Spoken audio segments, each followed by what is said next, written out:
వీక్షకులకు శోభకృతనామ ఉగాది రాశిఫలాలు కార్యక్రమానికి తిరిగి స్వాగతం. శోభకృతనామ సంవత్సరంలో మీనరాశి ఫలితాలు తెలుసుకుందాం. ఈ సంవత్సరం మీనరాశి వారికి గురువు స్వక్షేత్రంలో ఉండటం, ఆ తర్వాత ద్వితీయ స్థానమైన మేషరాశిలోకి ప్రవేశించి సంవత్సరం అంతా కూడా ఇదే స్థానంలో సంచరించడం అనేది గోచార రీత్యా గమనించదగ్గ విషయం. శని యొక్క గోచారాన్ని చూస్తే మీ రాశికి ఏకాదశి స్థానమైన మకర రాశి నుంచి ద్వాదశ స్థానమైన కుంభరాశిలోకి ప్రవేశించడం, అక్టోబర్ 30న రాహువు ద్వితీయ స్థానమైన మేషరాశి నుంచి జన్మస్థానంలోకి ప్రవేశించటం, కేతువు అష్టమ స్థానమైన తులారాశి నుంచి సప్తమ స్థానమైన కన్యారాశిలోకి ప్రవేశిస్తాడు. ఇది ఈ సంవత్సరం గోచార రీత్యా గ్రహ సంచారం. ఇక శోభకృతనామ సంవత్సరంలో ఉద్యోగులకు ఎలా ఉండబోతోంది? ఈ సంవత్సరం మీనరాశిలో జన్మించిన వారికి ప్రథమార్థం అంతా కూడా మిశ్రమంగా, ద్వితీయార్థం అంతా కూడా అనుకూలంగా ఉంటుంది. ఉద్యోగస్తులకు ఈ సంవత్సరం మిశ్రమ ఫలాలే ఉంటాయని చెప్పుకోవచ్చు. ఈ సంవత్సరం ఏలినాడు శని గోచారం ప్రారంభమవటం, రాహువు మరియు కేతువుల గోచారం సంవత్సరం అంతా కూడా అనుకూలంగా లేకపోవడం, ఏప్రిల్ నుంచి గురు గోచారం అనుకూలంగా ఉండటం వల్ల వృత్తిలో ప్రథమార్థంలో సామాన్యంగా, అలాగే ద్వితీయార్థంలో కొంత అనుకూలంగా ఉంటుంది. సంవత్సరం అంతా శని గోచారం ద్వాదశ స్థానంలో ఉండటం, ఏప్రిల్ వరకు కూడా గురువు గోచారం జన్మంలో ఉండటం వల్ల ఉద్యోగంలో మీరు ఎన్నో ఒడిదుడుకులు ఎదుర్కోవాల్సి ఉంటుంది. మీకు నచ్చని ప్రదేశానికి బదిలీ కావటం కానీ, మీకు నచ్చని వ్యక్తులతో పనిచేయాల్సి రావడం కానీ జరగచ్చు. అంతేకాకుండా ఈ సంవత్సరం ప్రథమార్థంలో మీరు మీ మాట విషయంలో కూడా జాగ్రత్తగా ఉండాలి. ద్వితీయ స్థానంలో రాహువు సంచారం మరియు ద్వితీయ స్థానంలో శని దృష్టి ఉండటం వల్ల మీరు చాలాసార్లు ఎదుటివారిని నొప్పించే విధంగా మాట్లాడటం కానీ, లేదా అహంకారపూరితంగా మాట్లాడటం కానీ జరగవచ్చు. దానికి కారణంగా ఎదుటివారి కంటే కూడా ఎక్కువ మీకే నష్టం జరిగే అవకాశం గోచరిస్తూ ఉన్నది. కాబట్టి ఈ సంవత్సరం మీ మాట విషయంలో జాగ్రత్తగా ఉండటం మంచిది. ఇక మీ సహోద్యోగుల సహకారం లేకపోవటం, పని ఒత్తిడి ఎక్కువగా ఉండటం వల్ల కూడా కొన్నిసార్లు మీ వ్యక్తిగత అవసరాలకు మరియు కుటుంబ అవసరాలకు కూడా సమయం కేటాయించలేకపోతారు. ఈ సంవత్సరం ప్రథమార్థంలో విదేశాల్లో ఉన్నవారు కూడా జాగ్రత్తగా ఉండటం మంచిది. ముఖ్యంగా ఉద్యోగ విషయంలో ఎటువంటి సాహసోపేతమైన నిర్ణయాలు తీసుకోకుండా ఉండటం, దానివల్ల వారు ఉద్యోగాల్లో ఇబ్బంది పడకుండా ఉండవచ్చు. ఇక అష్టమ స్థానంలో కేతువు గోచారం కారణంగా కొన్నిసార్లు పై అధికారుల కారణంగా, సహోద్యోగుల కారణంగా అవమానాలు కానీ, ఇబ్బందులు కానీ ఎదురయ్యే అవకాశం ఉంటుంది. ఈ సమయంలో మీరు బద్ధకాన్ని వదిలి మీ శక్తిపై మరియు మీ ప్రతిభపై నమ్మకం ఉంచి పనిచేయటం వల్ల ఈ సమయంలో ఏర్పడే సమస్యల నుంచి బయటపడవచ్చు. మొత్తం మీద గురువు గోచారం అనుకూలంగా రావటం వల్ల మీకు వృత్తిలో అనుకూలమైనటువంటి మార్పులు చోటు చేసుకుంటాయి. పదోన్నతి కానీ, ఉద్యోగంలో మంచి మార్పులు కానీ జరగడం వల్ల కొంతకాలంగా మీరు మీ ఉద్యోగంలో పడుతున్నటువంటి ఇబ్బందులు కూడా తగ్గుముఖం పడతాయి. అదే కాకుండా మీరు పనిచేసే చోట మాత్రం మీ మాటకు విలువ పెరగడమే కాకుండా మీ సహోద్యోగులు కూడా మీకు సహకరిస్తారు. మానసికంగా కూడా మీరు ఉత్సాహంగా మారటం వల్ల వృత్తిపరంగా ఉన్న ఒత్తిడి చాలా వరకు కూడా తగ్గుతుంది. శని గోచారం ద్వాదశ స్థానంలో ఉన్నంతకాలం కూడా మీరు ఆలోచన కంటే కూడా ఎక్కువగా ఆచరణకు ప్రాధాన్యత ఇవ్వడం మంచిది. శని భగవానుడు పనిచేసేవారిని ఇష్టపడతాడు మరియు మంచి ఫలితాలు కూడా ఇస్తాడు. కాబట్టి మీరు పనులను వాయిదా వేయటం కానీ, అయిష్టంగా పూర్తి చేయటం కానీ చేయకుండా నిజాయితీగా పనిచేయటం వల్ల శని ప్రభావం తగ్గటమే కాకుండా వృత్తిలో కూడా అభివృద్ధి సాధ్యమవుతుంది. ఈ సంవత్సరం గురువు గోచారం అనుకూలంగా ఉంటుంది కాబట్టి మీ పనికి తగినటువంటి గుర్తింపు లభిస్తుంది. ఈ సమయంలో ఉద్యోగం కొరకు ఎదురు చూస్తున్న వారికి అనుకూలమైన ఉద్యోగం లభిస్తుంది. అంతేకాకుండా పదోన్నతి కొరకు కానీ ఉద్యోగంలో బదిలీ కొరకు కానీ ఎదురు చూస్తున్న వారికి ఈ సంవత్సరం ద్వితీయార్థంలో వారు కోరుకున్న ఫలితం లభిస్తుంది. ఈ సంవత్సరం అక్టోబర్ చివరి వరకు కూడా రాహు సంచారం ద్వితీయ స్థానంలో ఉండటంచే చాలాసార్లు మీరు చెప్పే మాటలకు చేసే పనులకు కూడా సంబంధం లేకుండా ఉండటం వల్ల ఎదుటివారి నమ్మకాన్ని కోల్పోయే అవకాశం ఉంటుంది. కాబట్టి మీరు చేయగలిగిందే చెప్పండి తప్ప గొప్పలకు పోయి మీ సామర్థ్యానికి మించిన పనులను చేస్తారని చెప్పడం కానీ లేదా వాటిని చేయడానికి ప్రయత్నించడం కానీ చేయకండి. ఈ సంవత్సరం మీరు ఇతరులపై ఆధారపడకుండా మీ వృత్తిని సక్రమంగా చేసుకోవడం మంచిది. ఇతరులపై నమ్మకంతో మీరు పనులను వాయిదా వేసుకోవడం కానీ లేదా వదిలేయడం కానీ చేస్తే అది మీకు సమస్యలు తెచ్చిపెట్టే అవకాశం ఉంటుంది. ఇక శోభకృతనామ సంవత్సరం జూన్ 15 నుంచి జూలై 17 మధ్యలో, అలాగే అక్టోబర్ 18 నుంచి డిసెంబర్ 16 మధ్యలో వృత్తిపరంగా ఒత్తిళ్ళు మార్పులు కూడా చోటు చేసుకునే అవకాశం ఉంటుంది. ఈ సమయంలో వృత్తిపరంగా ఒత్తిడికి లోనై ఉద్యోగం మారడానికి కానీ పని చేయకుండా వాయిదా వేయడానికి కానీ ప్రయత్నం చేయకపోవడమే మంచిది. ఈ సమయంలో మీరు వీలైనంత వరకు కూడా ప్రశాంతంగా ఉండండి. మరియు మీకు ఇచ్చిన బాధ్యతలు ఏవైతే ఉన్నాయో వాటిని మాత్రమే నిజాయితీగా పూర్తి చేయండి. శోభకృత నామ సంవత్సరంలో వ్యాపారస్తులకు మరియు స్వయం ఉపాధి కలవారికి కూడా ఎలా ఉండబోతోంది? వ్యాపారస్తులకు మరియు స్వయం ఉపాధి ద్వారా జీవనం కొనసాగిస్తున్నటువంటి వాళ్లకు ఈ సంవత్సరం మిశ్రమ ఫలితాలనే ఇస్తుంది. ఈ సంవత్సరం అంతా కూడా ద్వాదశ స్థానంలో శని గోచారం వల్ల, అక్టోబర్ చివరి వరకు కూడా రాహుకేతువుల సంచారం వల్ల అనుకూలంగా లేకపోవడం వల్ల వ్యాపారంలో కొన్ని ఇబ్బందులను ఎదుర్కొంటారు. ముఖ్యంగా సమయానికి డబ్బు అందకపోవడం వల్ల లేదా సరైన ఆదాయం లేకపోవడం వల్ల మీరు ఈ సంవత్సరం నుంచి మంచి అవకాశాలను కోల్పోతారు. వ్యాపారంలో అభివృద్ధికి మీరు చేసే పనులు సరైన ఫలితం ఇవ్వకపోవడం వల్ల మానసికంగా నిరాశకు లోనవుతారు. అయితే ఈ సంవత్సర ప్రథమార్థంలో గురువు దృష్టి 7వ స్థానంలో ఉండటం వల్ల మీరు ఒకటి కంటే ఎక్కువ సార్లు ప్రయత్నించినట్లయితే వ్యాపారంలో మీరు అనుకున్న ఫలితాన్ని పొందగలుగుతారు. కేతువు గోచారం 8వ ఇంట్లో ఉండటం వల్ల మీ వ్యాపార భాగస్వాములతో సమస్యలు వచ్చే అవకాశం ఉంటుంది. ముఖ్యంగా మీ మధ్య సరైన అవగాహన లోపించడం వల్ల వ్యాపారంలో ఇబ్బందులు వచ్చే అవకాశం ఉంటుంది. ఈ సమయంలో మీరు ఓపికగా ఉండడం మరియు వివాదాలకు దూరంగా ఉండడం వల్ల వ్యాపారంలో ఏర్పడిన సమస్యల నుంచి బయటపడతారు. అక్టోబర్ చివరి వరకు కూడా రాహు గోచారం 2వ స్థానంలో ఉండటం వల్ల ఈ సమయంలో మీరు పెట్టుబడుల కొరకు ఉపయోగించాల్సిన డబ్బు వేరే విషయాలకు వినియోగించాల్సి రావటం వల్ల వ్యాపారంలో అభివృద్ధి తగ్గడమే కాకుండా ఆర్థికంగా కూడా ఇబ్బంది ఎదురయ్యే అవకాశం ఉంటుంది. ఏప్రిల్ నుంచి గురువు గోచారం అనుకూలంగా రావడంతో వ్యాపారంలో ఉండే సమస్యలు తగ్గుముఖం పడతాయి. మీకు అవసరానికి తగిన డబ్బు మీ మిత్రులు బంధువుల వల్ల లేదా బ్యాంకు లోన్ తీసుకోవడం వల్ల మీ చేతికి అందడంతో వ్యాపారాన్ని అభివృద్ధి చేయగలుగుతారు. ఈ సంవత్సరం కొత్తగా వ్యాపారం ప్రారంభించేవారు అనుకునేవారు ఏప్రిల్ తర్వాత వ్యాపార ఆరంభానికి సంబంధించిన పనులు ప్రారంభించడం కానీ వ్యాపారాన్ని ప్రారంభించడం కానీ చేయవచ్చు. ఈ సమయంలో గురువు గోచారం అనుకూలంగా ఉంటుంది కాబట్టి మీరు చేపట్టినటువంటి పనులు విజయవంతం అవుతాయి.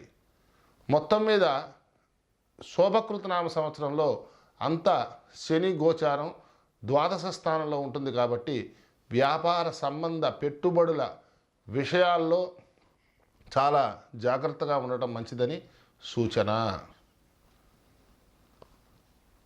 ఇక స్వయం ఉపాధి ద్వారా జీవనం సాగిస్తున్నటువంటి వాళ్ళు ఎవరైతే ఉన్నారో ఈ సంవత్సరం ప్రథమార్థంలో అడ్డంకులు ఎక్కువగా ఉంటాయి. మీకు వచ్చిన అవకాశాలు సమయానికి వాయిదా పడటం కానీ ఆర్థికంగా లాభదాయకంగా లేకపోవడం కానీ జరగవచ్చు. అంతేకాకుండా మీరు మీ ప్రతిభతో సంపాదించుకున్నటువంటి అవకాశాలను వేరే వారు మోసపూరితంగా తీసుకెళ్లడం వల్ల మీరు ఇబ్బందికి గురయ్యే అవకాశం కూడా ఉంటుంది. అంతేకాకుండా మీరు పని చేస్తా అని చెప్పి చేయకపోవడం వల్ల కూడా, సమయానికి పూర్తి చేయకపోవడం వల్ల కూడా ఇతరుల దృష్టిలో మీరు నిజాయితీ లేని వారిగా, మీ పని పట్ల అంకిత భావం లేని వారిగా కనిపిస్తారు. అక్టోబర్ చివరి వరకు కూడా రాహువు గోచారం ద్వితీయ స్థాన సంచారం వల్ల మీ మాటకు పనికి కూడా సంబంధం లేకుండా ఉండటం చే కూడా కొన్ని అవకాశాలు మీరు దూరం చేసుకుంటారు. సంవత్సరం అంతా కూడా శని గోచారం ద్వాదశ స్థానంలో ఉండటంచే చాలాసార్లు మీ స్వయం కృతాపరాధం వల్ల మీరు మీకు వచ్చిన అవకాశాలను వదిలేసుకుంటారు. ఏప్రిల్ నుంచి గురువు గోచారం అనుకూలంగా మారడం వల్ల మీరు చేసే పనులు విజయవంతం అవుతాయి. అంతేకాకుండా మీ ప్రతిభకు మంచి గుర్తింపు లభించి మరిన్ని అవకాశాలు పొందడానికి కూడా ఆస్కారం ఉంది. ఆర్థికంగా కూడా ఈ సమయం ఏదైతే ఉందో అది అనుకూలించడం వల్ల మీరు మానసికంగా ఉత్సాహంగా ఉంటారు. గురువు యొక్క దృష్టి దశమ స్థానంపై మరియు షష్ఠ స్థానంలో ఉండటం వల్ల మీ కీర్తి ప్రతిష్టలు పెరగటమే కాకుండా మీకు వచ్చే అవకాశాలు కూడా పెరుగుతాయి. శోభకృత నామ సంవత్సరంలో మీ ఆర్థిక స్థితి ఎలా ఉండబోతోంది? శోభకృత నామ సంవత్సరంలో మీనరాశి వారికి ఆర్థికంగా మిశ్రమంగానే ఉంటుంది. ప్రథమార్థంలో గురువు, శని, కేతువు మరియు రాహువు గోచారం అనుకూలంగా లేకపోవడం వల్ల ఈ సమయం సామాన్యంగా ఉంటుంది. మీ ఆదాయం కంటే కూడా ఎక్కువ డబ్బులు ఖర్చు అవ్వడం లేదా వృధా ఖర్చులు ఎక్కువగా చేయాల్సి రావటం వల్ల ఈ సమయంలో ఆర్థికంగా ఇబ్బంది పడే అవకాశం ఉంటుంది. మొహమాటానికి పోయి కానీ, గొప్పలకు పోయి కానీ మీరు డబ్బు ఖర్చు చేయటం వల్ల డబ్బుకు ఇబ్బంది ఏర్పడి అప్పు చేయడం కానీ, బ్యాంకు నుంచి లోన్ తీసుకోవడం కానీ చేసే అవకాశం ఉంటుంది. ఈ సంవత్సరం డబ్బు విషయంలో మీరు నిక్కచ్చిగా ఉండకుంటే ఆర్థిక సమస్యలతో ఇబ్బంది పడే అవకాశం ఉంటుంది. ఏప్రిల్ నుంచి గురువు గోచారం అనుకూలంగా మారటం వల్ల ఆర్థిక సమస్యలు తగ్గుముఖం పడతాయి. మీరు గతంలో చేసిన పెట్టుబడులు ఈ సమయంలో మంచి లాభాలను ఇవ్వటం వల్ల తీసుకున్న అప్పులను తిరిగి తీర్చగలుగుతారు. మీ వృత్తి వ్యాపారాల్లో కూడా అభివృద్ధి సాధ్యం కావటం వల్ల ఆర్థిక స్థితి ఏదైతే ఉందో మెరుగుపడుతుంది. అయితే రాహువు, కేతువు మరియు శని గోచారం అనుకూలంగా లేకపోవడం వల్ల ఆర్థికంగా హెచ్చుతగ్గులు ఈ సంవత్సరం అంతా ఉంటాయి. కాబట్టి ఈ సంవత్సరం ఆర్థిక లావాదేవీల విషయంలో మాత్రం చాలా జాగ్రత్తగా ఉండడం మంచిది. ప్రథమార్థంలో ఆర్థిక సంబంధ పెట్టుబడులు అంతగా అనుకూలించవు. ఈ సమయంలో పెట్టుబడి కొరకు వచ్చే అవకాశాలన్నీ కూడా మీకు నష్టం చేసేవి అవుతాయి తప్ప లాభం చేసేవి కాదు. ఏప్రిల్ నుంచి గురుగోచారం అనుకూలంగా ఉంటుంది కాబట్టి ఈ సమయంలో పెట్టుబడి పెట్టడం అనేది అనుకూలిస్తుంది. అయితే ఖచ్చితంగా అనుభవజ్ఞుల మరియు నిపుణుల సలహా తీసుకుని మాత్రమే పెట్టుబడి పెట్టడం మంచిది. సంవత్సరం చివరిలో రాహు మరియు కేతువుల గోచారం అనుకూలంగా ఉండదు కాబట్టి ఈ సమయంలో వ్యాపార రంగంలో పెట్టుబడి పెట్టడం అంతగా అనుకూలించదు. ద్వాదశ స్థానంలో శని గోచారం కారణంగా అవసరమైన వాటికంటే కూడా అనవసరమైన వాటికే ఎక్కువ డబ్బు ఖర్చు చేసే అవకాశం ఉంటుంది. కాబట్టి మీరు ఖర్చు చేసే ప్రతి పైసా మీకు ఉపయోగపడుతుందా లేదా అని ఆలోచించి మాత్రమే ఈ సంవత్సరం ఖర్చు చేయటం మంచిది. ఈ సంవత్సరం మొత్తం మీద జూన్ 15 నుంచి జూలై మధ్యలో మరియు అక్టోబర్ 18 నుంచి నవంబర్ 17 మధ్యలో ఆర్థిక సంబంధమైన లావాదేవీలకు అనుకూలం కాదు. ఈ సమయంలో సూర్యుని సంచారం బాగుండదు కాబట్టి పెట్టుబడులకు మరియు ఇతర ఆర్థిక సంబంధమైన లావాదేవీలకు ఈ సమయం మంచిది కాదనే చెప్పుకోవచ్చు. శోభకృత నామ సంవత్సరంలో మీ ఆరోగ్యం ఎలా ఉండబోతోంది? ఈ సంవత్సరంలో మీనరాశిలో జన్మించిన వారికి ఆరోగ్యపరంగా మిశ్రమ ఫలితాలు ఉంటాయి. ఏప్రిల్ వరకు కూడా గురువు గోచారం, అక్టోబర్ చివరి వరకు కూడా రాహుకేతువుల గోచారం మరియు సంవత్సరం అంతా కూడా శని గోచారం అనుకూలంగా లేకపోవడం, ఆరోగ్య విషయంలో కూడా జాగ్రత్తగా ఉండడం మంచిది. ఈ సంవత్సరం ఏలినాటి శని ప్రారంభం అవడం వల్ల శని ఇచ్చే చెడు ప్రభావం కారణంగా సంవత్సరం అంతా కూడా అప్పుడప్పుడు ఆరోగ్య సమస్యలు వచ్చే అవకాశం ఉంటుంది. శని గోచారం కారణంగా ఎముకలు, ఊపిరితిత్తులు, మెడ మరియు మోకాళ్ళకు సంబంధించిన ఆరోగ్య సమస్యలు మిమ్మల్ని ఇబ్బంది పెట్టే అవకాశం కూడా ఉంటుంది. అలాగే అక్టోబర్ చివరి వరకు కూడా రాహు గోచారం అనుకూలంగా లేకపోవడం వల్ల దంతాలు మరియు జీర్ణాశయానికి సంబంధించినటువంటి ఆరోగ్య సమస్యలు ఏవైతే ఉన్నాయో అవి మిమ్మల్ని ఈ సమయంలో ఇబ్బంది పెట్టవచ్చు. అలాగే కేతు గోచారం అక్టోబర్ చివరి వరకు కూడా 8వ స్థానంలో ఉండటం వల్ల జననాంగాలు మరియు చర్మ సంబంధ అలర్జీలు కూడా మిమ్మల్ని ఇబ్బంది పెట్టవచ్చు. అంతేకాకుండా చిన్న చిన్న విషయాలకి మానసిక ఒత్తిడికి కూడా గురయ్యే అవకాశం కూడా ఉంటుంది. కాబట్టి ఈ సంవత్సరం మిమ్మల్ని మీరు ఉత్సాహంగా ఉంచుకోవడమే కాకుండా యోగా, ప్రాణాయామం ఇలాంటి శారీరక, మానసిక ఆరోగ్యాలను మెరుగుపరిచే పద్ధతులను పాటించడం మంచిదని సూచన. ఈ సంవత్సరం గురు గోచారం జన్మంలో సామాన్యంగా ఉంటుంది కాబట్టి ఇదే సమయంలో కాలేయం మరియు ఊపిరితిత్తులకు కూడా సంబంధించిన ఆరోగ్య సమస్యలు ఏవైతే ఉన్నాయో అవి మిమ్మల్ని ఇబ్బంది పెట్టవచ్చు. అంతేకాకుండా రోగనిరోధక శక్తి తగ్గడం వల్ల తరచుగా మీకు అలసిపోవడం అనేది జరగచ్చు. ఈ సమయంలోనే సరైన ఆహారం మరియు విశ్రాంతి కూడా తీసుకోవడం ఈ సంవత్సరం నుంచి బయటపడవచ్చు.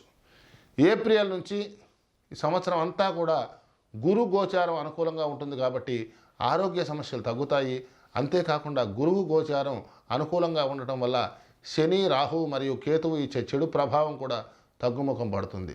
మొత్తం మీద ఈ సంవత్సరం అక్టోబర్ 10 నుంచి నవంబర్ వరకు కూడా ఈ మధ్యలో కుజుడి గోచారం ఏదైతే ఉందో అనుకూలంగా ఉండదు కాబట్టి మొత్తానికి ఈ సమస్యల్లో ఆరోగ్య విషయంలో మాత్రం చాలా జాగ్రత్త అవసరము. అదేవిధంగా కుజుడి యొక్క సంచారాన్ని మనం కనుక చూస్తే ఆవేశాన్ని, అహంకారాన్ని మరియు కోపాన్ని కూడా పెంచే గ్రహం కావటం వల్ల ఈ సమయంలో కూడా కుజుని గోచారం అనుకూలంగా లేకపోవడం వల్ల మీరు రక్త సంబంధించినటువంటి రోగాలతో అలాంటి సమస్యలకు గురయ్యే అవకాశం ఉంటుంది. కాబట్టి ఈ సమయంలో వీలైనంత వరకు కూడా ప్రశాంతంగా ఉండడం మంచిదని చెప్పేసి సూచన. శోభకృత నామ సంవత్సరంలో మీ కుటుంబ జీవితం ఎలా ఉండబోతోంది? మీనరాశిలో జన్మించిన వారికి ఈ సంవత్సరం కుటుంబ పరంగా అనుకూలంగా ఉంటుంది. సంవత్సరం అంతా కూడా శని గోచారం ద్వాదశ స్థానంలో ఉన్నప్పటికీ గురువు యొక్క గోచారం అనుకూలంగా ఉండటం వల్ల కుటుంబ జీవితం సంవత్సరంలో ఎక్కువ భాగం బాగుంటుంది. సంవత్సరం అంతా కూడా శని యొక్క దృష్టి ద్వితీయ స్థానం, అలాగే రాహు యొక్క గోచారం అక్టోబర్ చివరి వరకు ద్వితీయ స్థానంలో ఉండడం వల్ల కుటుంబంలో కొన్ని సమస్యలు వచ్చే అవకాశం ఉంటుంది. ముఖ్యంగా మీ మాట తీరు కారణంగా కానీ, మీ ప్రవర్తన కారణంగా కానీ ఈ సమయంలో కుటుంబంలో కొన్ని ఇబ్బందులు కలగవచ్చు. మీకు మీ కుటుంబ సభ్యులకు మధ్య కూడా మనస్పర్ధలు ఏర్పడటం కానీ, బంధువులతో వివాదాలు ఏర్పడటం కానీ జరగవచ్చు. అంతేకాకుండా ఈ సమయంలో కొంతకాలం మీ ఉద్యోగరీత్యా కానీ, ఇతర కారణాల రీత్యా కానీ మీరు మీ ఇంటికి దూరంగా ఉండే అవకాశం ఎక్కువగా గోచరిస్తూ ఉన్నది. అయితే 7వ స్థానంలో గురువు దృష్టి ఉండటం వల్ల మీ జీవిత భాగస్వామి సహకారంతో మాత్రం మీకు మీ కుటుంబ సభ్యులతో ఉన్న మనస్పర్ధలు ఏవైతే ఉన్నాయో అవి తొలగిపోతాయి. అలాగే అక్టోబర్ చివరి వరకు కూడా అష్టమ భావంలో కేతువు గోచారం కారణంగా మీ జీవిత భాగస్వామికి ఆరోగ్య సమస్యలు వచ్చే అవకాశం ఉంటుంది. అయితే గురువు దృష్టి అష్టమ భావంపై ఉంటుంది కాబట్టి ఈ సమయంలో వారి ఆరోగ్యం బాగుపడుతుంది. ఏప్రిల్ నుంచి గురువు గోచారం ద్వితీయ స్థానంలో ఉండటం వల్ల మీ కుటుంబంలో ప్రశాంత వాతావరణం ఏర్పడుతుంది. గతంలో ఉన్న గొడవలు కానీ, మనస్పర్ధలు కానీ మొత్తం తగ్గిపోతాయి. మరియు కుటుంబ సభ్యుల మధ్య ప్రేమాభిమానాలు పెరుగుతాయి. మీరు మీ కుటుంబ సభ్యులతో కలిసి వినోదయాత్రలు కానీ, విహారయాత్రలు కానీ చేస్తారు. ఈ సంవత్సరం కొన్నిసార్లు మీ మాట అదుపు తప్పే అవకాశం కూడా ఉంటుంది. కాబట్టి వీలైనంత వరకు కూడా ఆవేశానికి లోను కాకుండా మాట్లాడటం అలాగే మంచిదని చెప్పేసి సూచన. ముఖ్యంగా శని గోచారం ద్వాదశ స్థానంలో ఉంటుంది కాబట్టి మీ లోపల చేదస్తపు ఆలోచనలు ఎక్కువ అవుతాయి. ఇంట్లో జరిగే ప్రతి విషయాన్ని కూడా అతిగా పట్టించుకుని ప్రశ్నించే స్వభావం అలవడుతుంది. దానివల్ల మీ కుటుంబ సభ్యులకు ఇబ్బంది ఎదురయ్యే అవకాశం ఉంటుంది. అయితే ఏప్రిల్ నుంచి గురువు గోచారం బాగుంటుంది కాబట్టి ఈ సమస్య తొందరగానే పరిష్కారం అవుతుంది. మరియు మీ కుటుంబ సభ్యుల ప్రేమాభిమానాలు, గౌరవం కూడా పెరుగుతాయి. ఈ సంవత్సరం ఏప్రిల్ తర్వాత వివాహం కాని వారికి మాత్రం వివాహం అవటం, అలాగే సంతానం కాని వారికి సంతానం గురించి ఎదురు చూస్తున్న వారికి కూడా సంతానం అవటం కానీ జరుగుతుంది. మీరు మీ కుటుంబంలో పెద్దవారి సహకారంతో కొన్ని ముఖ్యమైనటువంటి పనులు పూర్తి చేయగలుగుతారు. దానివల్ల మీరు ఉద్యోగంలో కూడా అభివృద్ధి చెందడమే కాకుండా సమాజంలో గౌరవ మర్యాదలు కూడా కలిగి ఉండటం.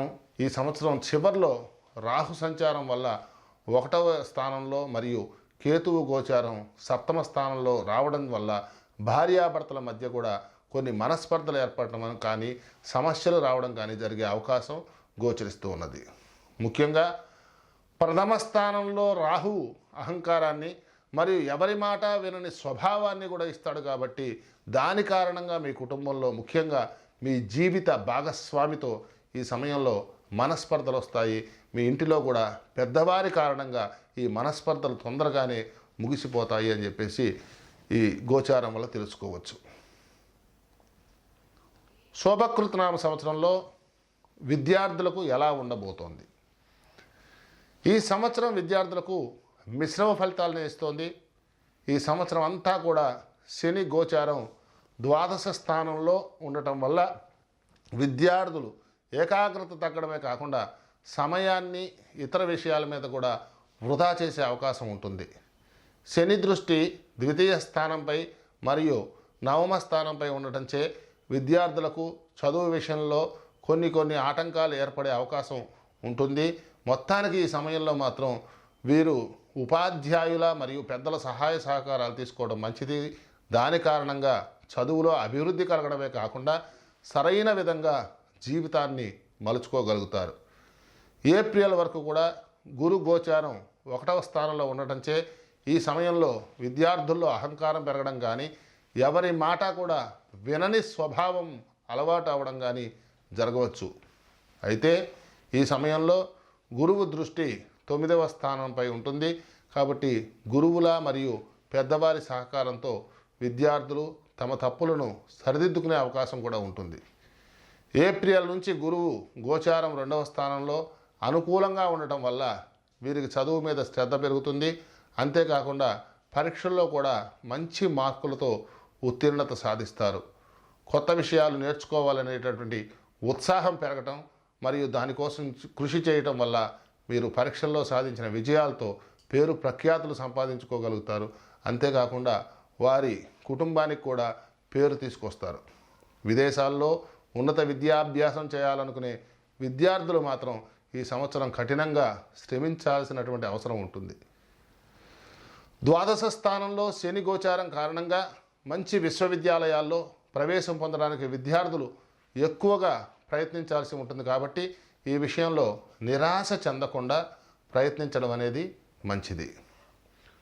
ఉద్యోగార్థులకు మరియు పోటీ పరీక్షలు రాసే వారికి కూడా ఈ సంవత్సరం ద్వితీయార్థంలో అనుకున్న ఫలితం లభిస్తుందని చెప్పేసి సూచన.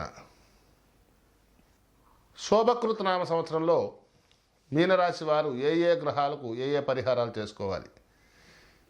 ఈ సంవత్సరం మీనరాశి వారు శనికి, రాహువుకు, కేతువుకు మరియు గురువునకు పరిహారాలు చేసుకోవడం మంచిది.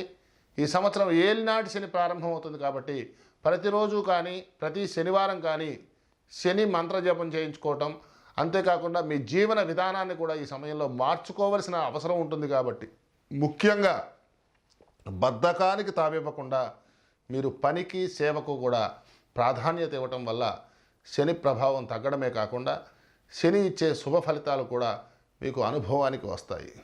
ఈ సంవత్సరం అంతా కూడా రాహు గోచారం 2వ మరియు 1వ స్థానంలో ఉండటం కాబట్టి ఈ సమయంలోనే రాహు ఇచ్చే కుటుంబ సమస్యలు, ఆర్థిక సమస్యలు, అలాగే మానసిక ఆరోగ్య సమస్యలు కూడా తొలగిపోవడానికి, శుభ ఫలితాలు రావడానికి కూడా ప్రతిరోజు కానీ ప్రతి శనివారం కానీ రాహు మంత్ర జపం చేయటం, అలాగే రాహువు యొక్క ప్రభావాన్ని తగ్గించుకోవడానికి ప్రతిరోజు కూడా దుర్గా సప్తశతి పారాయణ లేదా దేవి పూజ చేయటం మంచిది. ఈ సంవత్సరం అంతా కూడా కేతువు గోచారం కూడా అష్టమ మరియు సప్తమ భావాల్లో ఉంటుంది కాబట్టి కేతువు ఇచ్చేటటువంటి చెడు ప్రభావం ఏదైతే ఉందో అది తగ్గడానికి, భార్యాభర్తల మధ్య అన్యోన్యత పెరగడానికి మరియు ఆరోగ్య సమస్యలు తగ్గడానికి కూడా ప్రతిరోజు కానీ ప్రతి మంగళవారం కానీ కేతు స్తోత్రం పారాయణం చేయటం లేదా కేతు మంత్ర జపం చేయించుకోవటం లేదా పాశుపత హోమం చేయించుకోవటం, ప్రతిరోజు కూడా గణపతి అభిషేకము లేదా గణపతి పూజ ఇలాంటివి చేసుకోవటం మంచిది. మొత్తం మీద ఈ సంవత్సరం గురువు గోచారం జన్మంలో ఉంటుంది కాబట్టి గురువు ఇచ్చే చెడు ప్రభావం తగ్గడానికి కూడా ప్రతిరోజు కానీ ప్రతి గురువారం కానీ గురువు యొక్క స్తోత్ర పారాయణం చేయటం లేదా గురువు యొక్క మంత్రాన్ని జపించడం కూడా శ్రేయోదాయకం అని చెప్పేసి ఈ ఛానల్ ముఖంగా మీ అందరికీ కూడా స్వస్తి. స్వస్తి ప్రజాభ్యాం పరిపాలయంతాం న్యాయేన మార్గేణ మహిం మహీషాం గోబ్రాహ్మణేభ్యః శుభమస్తు నిత్యం. లోకా సమస్తా సుఖినో భవంతు. సర్వే జనా సుఖినో భవంతు. స్వస్తి ప్రజాభ్యాం పరిపాలయంతాం న్యాయేన మార్గేణ మహిం మహీషాం గోబ్రాహ్మణేభ్యః శుభమస్తు నిత్యం. లోకా సమస్తా సుఖినో భవంతు. సర్వే జనా సుఖినో భవంతు.